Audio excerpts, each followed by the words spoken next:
Sacred sexual energy, that tantric energy, Kundalini energy, and Prana. What is the difference? Now, I'm making this video because the other day I saw a video. It had nearly 1 million views from a big channel. And it said that the sacred sexual energy is Kundalini energy. And I see posts every day saying, Kundalini energy is a snake energy. Kundalini energy is the vital life force energy. It is a cosmic energy. It's the sexual energy. It's the divine energy. It's the... What is going on here? There are so many people that misunderstand sacred texts. And there are so many people that misteach this. However, I'm going to use a little tool that we have. Thankfully, there is some understanding to be found. And I'm going to actually read from this technology what it says, and then I'm going to explain it. What is the technology I'm going to use? Well, it's called ChatGBT. Now, okay, it might get some things wrong, but this it most certainly doesn't. Prana. Prana is the vital life force energy that permeates the universe and sustains all living beings. In Tantra, practices aim to control and balance prana to enhance spiritual growth and physical well-being. Okay. What is Kundalini? Known as coiled serpent energy. Well, see, it's got that one a little bit wrong. It is coiled like a snake. It is coiled, a chakra. But Kundalini is a form of primal energy located at the base of the spine, not in the sexual organs, at the base of the spine. Tantra practices, such as yoga and meditation, yoga is a tantric practice, seek to awaken this dormant energy and guide it through the chakras, leading to enlightenment and higher states of consciousness. Okay. So what is sacred sexual energy? Harnessing sexual energy. Tantra teaches that sexual energy is one of the most potent forms of human energy. Through specific practices, this energy can be cultivated and directed upwards through the chakras rather than being dissipated. This process is known as sublimation. Transforms the sexual energy into spiritual energy, aiding the person and spiritual growth.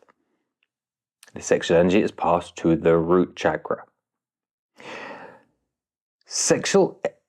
Sacred sexual practices. Tantric practices often include rituals and techniques to enhance prolonged sexual pleasure, emphasize mindfulness, deep connection, mutual respect between partners.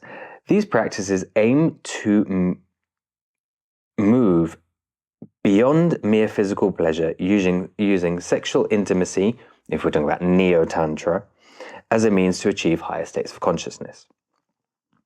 Sexual energy and Kundalini.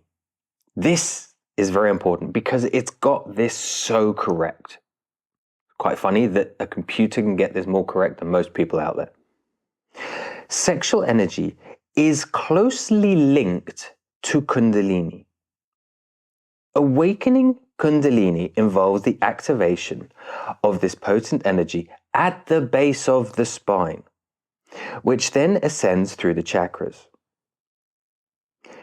Controlled and conscious use of sexual energy can facilitate awakening of the Kundalini and leading to profound spiritual experiences. There you have it, folks. The computer knows more than most people teaching this stuff out there.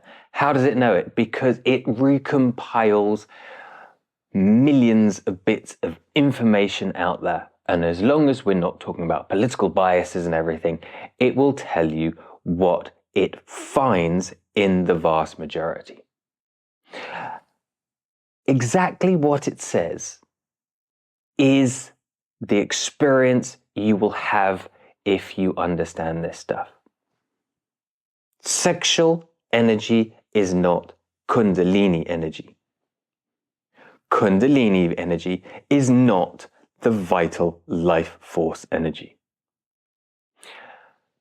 The place where Kundalini and sacred sexual energy get confused is they both talk about the Shakti and Shiva energy. Because the Shakti and Shiva energy are the Kundalini energy. Because Kundalini means female, not snake, not coiled snake, fire bowl, which is found at the root of the spine. Shiva and Shakti energy. Can this be sacred sexual energy? Does a man possess female sexual energy?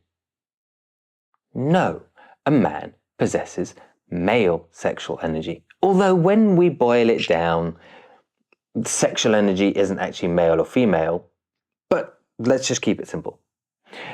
Therefore, women have the Shakti, men have the Shiva, if we're talking about men and women, male and female.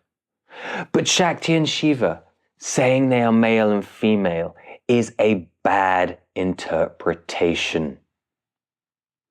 Shakti energy is the energy that rises from the root. It is that energy. It is energy. Shakti pat, a touch of energy. Shiva is not male. Shiva is consciousness. So when it comes to sexual energy, Shakti and Shiva have nothing to do with it because it's not about men and women. This is programming of culture.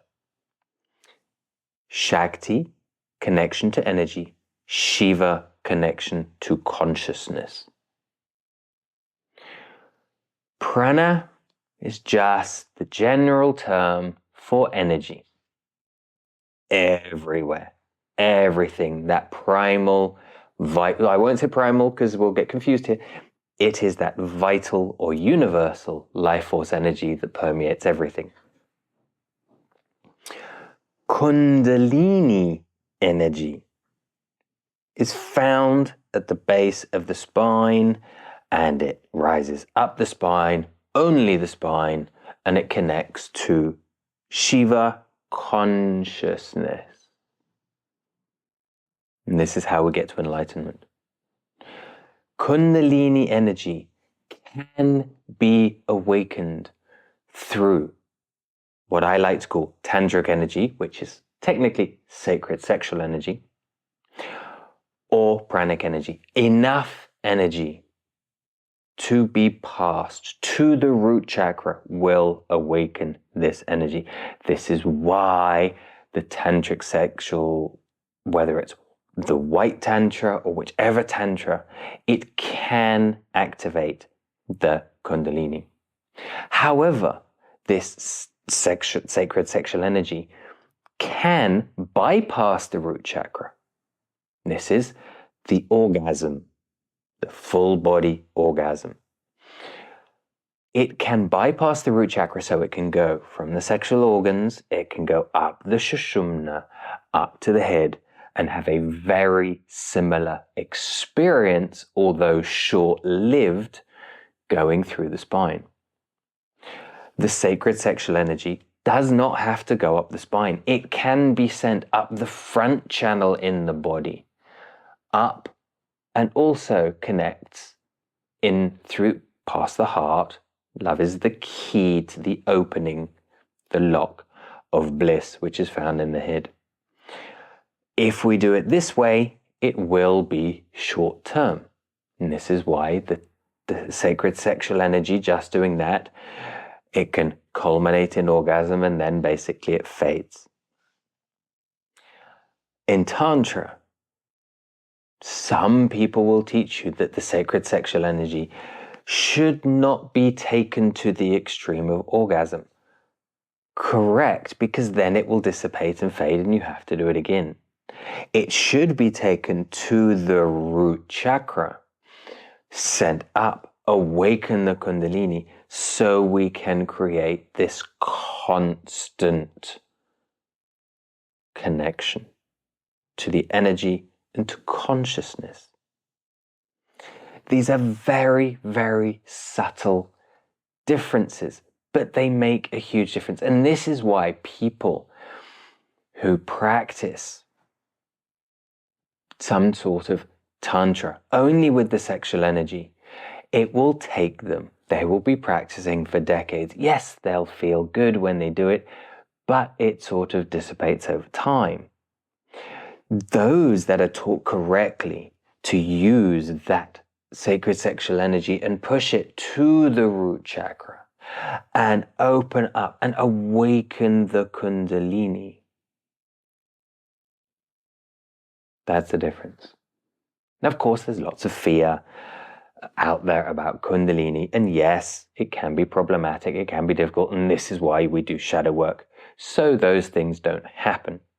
Because it's also said that Shaktipat is the safest way to awaken the Kundalini, not the tantric sexual practices, not Kundalini yoga. No, Shaktipat is the safest way. And of course, because you're using with Shaktipat, hopefully you're not just receiving energy, hopefully you're receiving information, hopefully you're learning how to do shadow work, hopefully. But there are many teachers out there that don't teach those things. They just will give you energy and it's up to you. So it's not quite as safe. Please don't confuse the three. There are a million people who have watched that video that quite possibly have been confused and now think, have been mistaught that sacred sexual energy is Kundalini energy.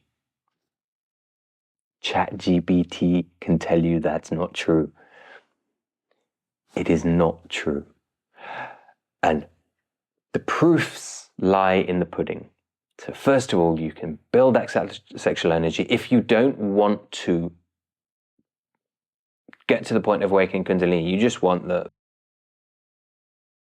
full body orgasm, everything, we send the energy up the front channel. You have a great time. It is awakening, it is enlightening, but it's sort of short-lived. You can send it up the back channel as well, but you'll never get to that stage, or it will take you many years until accidentally you push it to the root chakra and it awakens it. If you can send the sacred sexual energy up the front channel, it's not Kundalini. Kundalini goes up the Sushumna, up the back channel. Once you have awakened the Kundalini energy going up the spine, that cosmic energy, you do not need to use the sexual energy or the arousal energy to reawaken, to make rise, to increase the connection of Kundalini. Millions of people mislearning this. I see this every day on Instagram. People posting Kundalini energy, vital life force energy. No, vital life force energy is prana. I'm repeating myself and repeating myself and repeating myself. Hopefully you guys will understand this. Hopefully you guys have taken this in, and hopefully you guys can start correcting people that get this wrong. It's every day.